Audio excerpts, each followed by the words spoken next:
It is a wet and dark and cold day out there today. We've got just the story. This one's fresh out of the box from our friends at Bloomin' Books. It is called Perdu, and it's written and illustrated by Richard Jones. It's a bit of a sad one, but it picks up. Let's read this one together. Really nice end pages.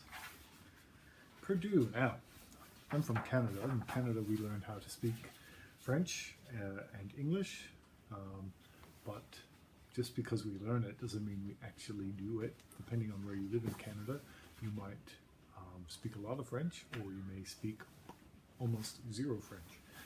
But I do remember that perdre means to lose something, or in this case, perdu means to be lost. And that's an important part of our story. And we see here, right there, there's a little friend, a little dog with his head down, which tells me he might be the lost character in our story. It's like today. The sky was dark, the wind howled, and so did Perdu. Poor Perdu, a little lost dog, all alone with no place to call home and nothing to call his own but an old red scarf. I wonder where he got that scarf from. Rain fell on his night black coat, and the grass was cold beneath his paws.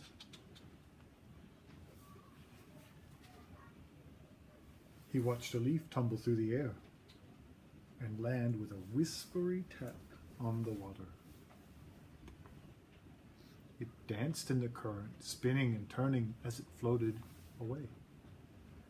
That leaf has a place to be, thought Perdu. But what about me?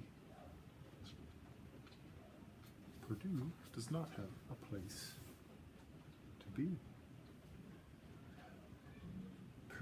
Perdu decided to follow the leaf as it sailed on through the night, through fields and through woods, through grass short and tall.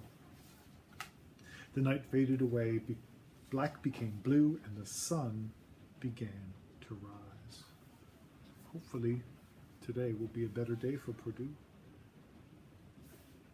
The gentle stream that had been his friend rushed and raced away from him, carrying his leaf out of sight. There it goes, under the bridge. The ground beneath his paws felt different now.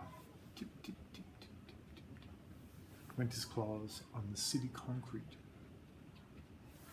So he's gone from the soft forest floor to the concrete of the city. And I really like this illustration. People rushed and raced around him. Everyone had somewhere to be. I must find my place, thought Perdu. I must find my somewhere. And there you can see there's a little girl with her mom. She's pointing. And there's Perdu there, going in the opposite direction.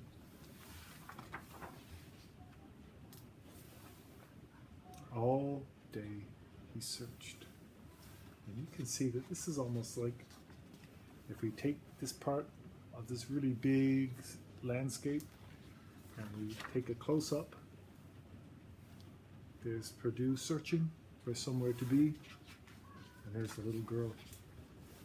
Inside, outside, up and down. But there was no place for Perdu. Get out, they shouted. Go away. Shoo! Poor Perdu. His little legs ached, and his forepaws were tired and sore. His tummy rumbled and rumbled. He had to find something to eat. You can see Le Café. And there is our little girl. You can tell because she's got her red cap on. She is keeping an eye on Perdu. Their paths keep meeting, don't they? Perdu slipped inside. Happy voices filled the warm air. Tick, clack, clip went knives and forks. The food smelled wonderful. Crash, bump, clang. And you can see Perdu has grabbed the tablecloth and pulled it on the floor, and he's going to get in big trouble with it. People growled and people barked. "You silly dog, look what you have done." Perdu felt the hard cold of the window glass against his fur. There was nowhere to go. He cowered and trembled until, scared, he growled back. Scared, he snarled. Scared, he barked. "Horrible animal," the people shouted. "Run, dash, dodge, duck." And you can see Perdu has lost the only thing he owned, which was his red bandage, his red kerchief. Poor Perdu. Was there nowhere for him to belong? When at last he stopped, he found he was in a park surrounded by tall, shadowy trees. He made himself a circle of 9 of pine cones, pebbles, and leaves, and curled up tight in the middle. A scared little ball of worry. That's sometimes what we do when we're worried and we're scared. We tend to wrap ourselves up to be safe.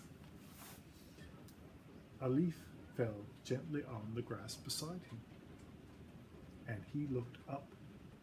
There was a little girl, and she was holding his scarf. "Is this yours?" she asked softly. Now, when Perdu was in the cafe, he felt scared and cornered, and he snarled and he barked. But out here, it's different. Perdu looked into her kind eyes as she tied his scarf, and all at once he knew he was safe. Together they turned to leave.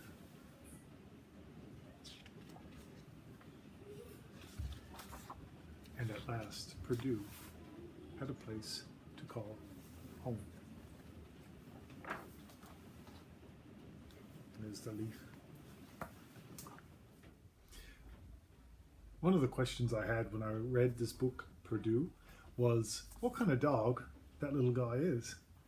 And we sometimes talk about research, and so I went to our library and I found the book called Dog. It's an encyclopedia of all the dogs in the world, or at least most of the dogs in the world. Also, it explains the history of dogs, their natural history, and their history with human beings, and their how they behave and what they look like.